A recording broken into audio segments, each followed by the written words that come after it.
2024లో మన అయోధ్య రామాలయం ప్రారంభమైంది. రాముడు అక్కడ కొలువు తీరాడు. 2 సంవత్సరాలు పూర్తి అయిపోయింది. 500 కోట్లకు పైగా విరాళాలు వచ్చాయి. ఈ 500 కోట్ల విరాళాల్లో కొన్ని కోట్ల రూపాయలు దారి మళ్ళీ అని చెప్పి బీజేపీ మాజీ ఎంపీ అయినటువంటి బ్రిజ్భూషణ్ సింగ్, అలాగే సమాజ్వాదీ పార్టీకి చెందినటువంటి అఖిలేష్ యాదవ్తో పాటు మరికొంతమంది నేతలు మొన్నటి నుంచి ఆరోపిస్తున్నారు. అయితే ఇక్కడ శ్రీరామ జన్మభూమి తీర్థ ట్రస్ట్ వాళ్ళు కూడా ఎంక్వైరీ చేస్తే అది నిజమని తేలింది.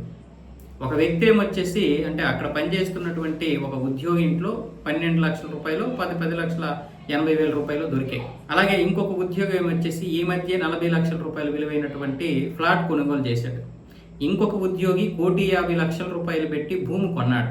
ఇవన్నీ కూడా ఆధారాలతో దొరికినటువంటి మాట వాస్తవం.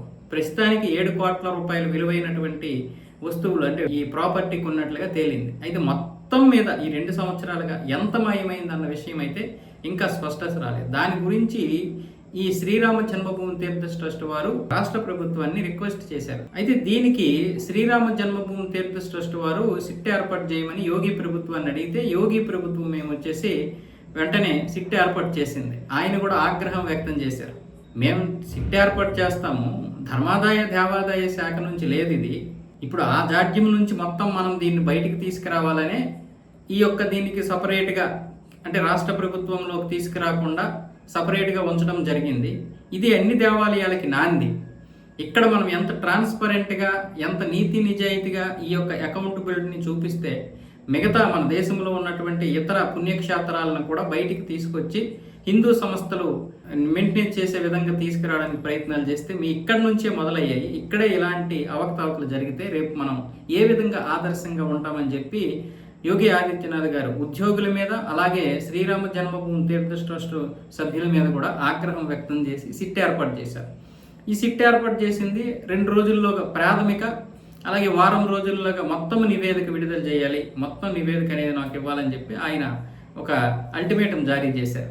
వాస్తవంగా జరిగినటువంటివి అయితే మాత్రం ఖచ్చితంగా జరిగింది. ఎలా జరిగిందంటే ఈ ట్రస్ట్లో 2024 తర్వాత హుండీకి వచ్చినటువంటి డబ్బుల్ని మెల్లిగా కొంత డబ్బులు వీళ్ళు పక్కకు తీసేవాళ్ళంట. మరి ఇంత పక్కకు తీశారంటే పైన ఉన్నటువంటి అధికారులు వీళ్ళకి ఎక్కడో మొత్తానికి ఇవ్వడబట్టే వాళ్ళు ఇచ్చినటువంటి సూచనల మేరకు వాళ్ళు కూడా ఇందులో వాటా కలిగి ఉన్నారు కాబట్టి ఈ విధంగా చేయగలిగారు. ఎందుకంటే అంత సీసీటీవీ ఫుటేజ్ ఉంది, మరి అన్ని పగడ్బందీ భద్రతా వ్యవస్థ ఉన్నప్పుడు చేశారు అంటే వీళ్ళకి పైనుంచి ఎవరు సహకారం చేశారు. అసలైనటువంటి వాడిని కూడా ఇప్పుడు పట్టుకోవడానికి ఈ సిట్ ఏర్పాటు చేశారు. తోకలు దొరికాయి, తల దొరకాలి. ఇప్పుడు మామూలుగా చూసుకున్నట్లయితే మొత్తం మన తిరుపతి లాంటి పుణ్యక్షేత్రం కావచ్చు, మిగతా దేశంలో ఉన్నటువంటి ప్రధానమైనటువంటి పుణ్యక్షేత్రాలు ఏ పుణ్యక్షేత్రం కూడా ధర్మాదాయ దేవాదాయ శాఖలో ఉండొద్దండి. మన డబ్బులు మనం చేసుకోవాలి, మనం హుండీలు వేసినటువంటి డబ్బుల్ని మనం మెయింటైన్ చేసుకోవాలి. దానికి హిందూ ధార్మిక సంస్థలే కీలక పాత్ర పోషించాలి. అయితే ఇక్కడ కూడా అవకతవకలు జరగవంటే జరుగుతాయి, ఖచ్చితంగా జరుగుతాయి.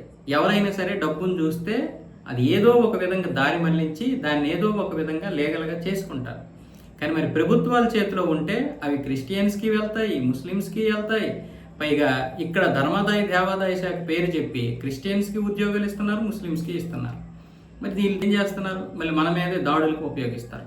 ముఖ్యంగా క్రిస్టియన్స్ దశంభాగాలకి మళ్ళీ ఈ డబ్బులు తీసుకెళ్లి పాస్టర్ చేతిలో పెడతారు కదా.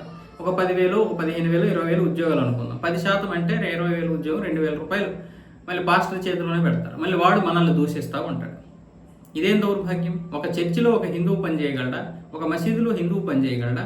చేయలేడు. కాబట్టి ఇప్పుడు మనకి ఆదర్శవంతమైనటువంటి దేవాలయం ఏది? అయోధ్య రామ మందిరమే.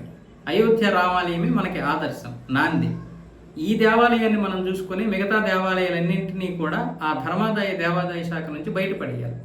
కానీ ఇక్కడే అవకతవకలు జరిగాయి కాబట్టి యోగికి కోపం వచ్చింది. అలాగే కేంద్ర ప్రభుత్వం కూడా దీని మీద చాలా సీరియస్గా ఉంది.